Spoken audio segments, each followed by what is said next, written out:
নওজোয়ান কিশোর, নষ্ট হইও না, চরিত্রহীন হইও না।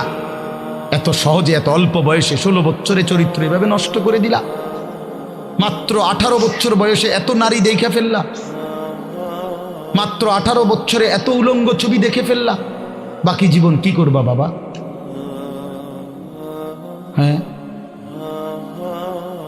মাত্র 18 বছর বয়সে এত জিনা ব্যভিচার দেখে লাইলা। ছি ছি ছি, বাকি সময় কি করবা বাপ? বাকি সময় কেমনে চলবা আব্বা বলো? এত অল্প বয়সে এত নোংরা হয়ে গেলা, এত কম বয়সে এত চরিত্রহীন হয়ে গেলা। সারাদিন নারী ছবি কি দেখো মোবাইলে তোমরা, আমরা বুঝি না বাবা। কতবার চুলের ডিজাইন বদলাইলা বাপ? কারে দেখাইতা? কয়জন বেডি তোমার বাইতে আইছে? তুমি যে এতবার ডিজাইন বদলাইলা, কেডা আইছে তোমার সেহুনি? হ্যাঁ, সিনেমার কোন নর্তকী তোমারে ফোন দিছে তাই শুনি? তুমি যে বেডিরে দেখা আখলাক নষ্ট করতেছ, চরিত্র নষ্ট করতেছ, শরীরের যৌবনটা শেষ করতেছ, নিজের হাতকে লজ্জাস্থানের গুনাহ করে নষ্ট করে দিতেছ। প্রিয় বন্ধু, এর চাইতে বেশি তো আর বলতে পারি না। কিন্তু বিনিময়ে কোন নর্তকী তোমার বাড়িতে আসছে?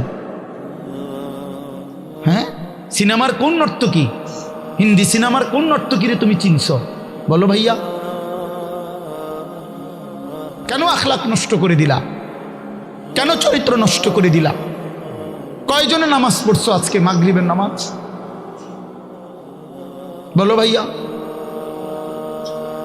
আমরা তো আলহামদুলিল্লাহ আল্লাহর দয়ায় আমার একদিনের ব্যস্ততা দেখলেও তো আপনি মাথা ঘুরাইব, কিন্তু এই ব্যস্ততার ভিতরে দিয়েও তো মাগরিবের নামাজ হতো। আমার এখানে এসে মাহফিল ধরতে হবে। আমি আনোয়ার ভাইয়ের সাথে কথা বলছি আসরের সময় যে ভাই আমার একটু দেরি হইব, মেহমান আসছে, মাদ্রাসায় জরুরি কাজ ছিল আমার। কিন্তু আলহামদুলিল্লাহ ব্যস্ততা ঠিক আছে, কিন্তু জামাত মাগরিবের নামাজ তো জামাতে পড়ছি।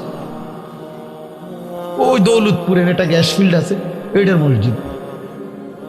কেমনে নামাজ ছেড়ে দিলা ভাইয়া? চেহারা সুরত দেখলেই তো বোঝা যায় কতদিন হয় নামাজ পড়ো। ওফ, আল্লাহকে ডাকো না।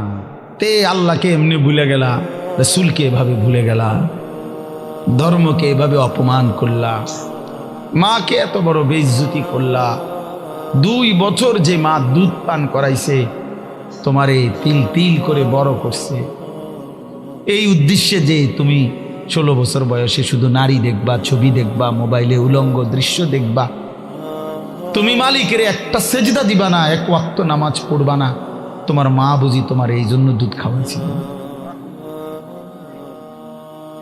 হ্যাঁ, তোমার বাবার তিল তিল করা টাকা, বেচারা কেউ 16 বছর বিদেশ, কেউ 18 বছর বিদেশ, রক্তটা পানি করে পয়সা রোজগার করে।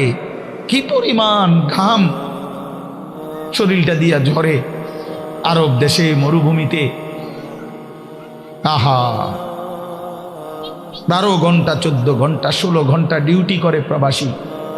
কি পরিমাণ ঘাম ঝরে এক এক প্রবাসী। প্রতিটা টাকার মধ্যে, প্রতিটা দিনার দিরহামের মধ্যে, প্রতিটা রিয়ালের মধ্যে ঘামে ভিজা, ঘামে ভিজা। এত ঘাম, এত কষ্ট করে যে মানুষটা স্ত্রীর আদর পায় না, ছেলে মেয়েদের আদর পায় না, 18 বছর 16 বছর 14 বছর, যার একটা ছোট বাচ্চা আছে, মনে করো মেয়ে আছে, ছেলে আছে ছোট, সে দেশে, বাবা বিদেশে, কি পরিমাণ বাচ্চাটা বাপকে দেখতে মন চায়। আমি তো ওই আমার সাথীদেরকে জিজ্ঞাসা করেন, আমার গাড়িতে রাতের যদি 3টা বাজেও আমি যাই, 2:30 3টায়, আমার ছোট মেয়ে 3 বছর বয়স, কোনো সময় কোনো দিনও ঘুমায় না। আমি যতক্ষণ না যাই ওই ঘুমায় না। একটা দৌড় দিয়া দরজা সে খোলে, কলিং বেল টিপ দিলেই সে বোঝে আব্বু আসছে। তার মার সাথে সে আইসা গেটের সামনে দরজা খোলে, তো ও যখন হাসে আমার কাছে মনে হয় গোটা পৃথিবী হাসে। তো এমন আদর, যেই বেচারা বছরের পর বছর কোরবানি করে দিছে সন্তানদের জন্য, একটু মুখে হাসি ফুটাবে স্ত্রীর জন্য, তো সেই বাবার সন্তান হয়ে তুমি এইভাবে জীবন শেষ করে দিলা। এটা ইনসাফ হলো ভাইয়া? বলো বাবা, বলো। প্রিয় বন্ধু আমার, বাপ আমার, সন্তান আমার, ছেলে আমার, কিশোর নওজোয়ান,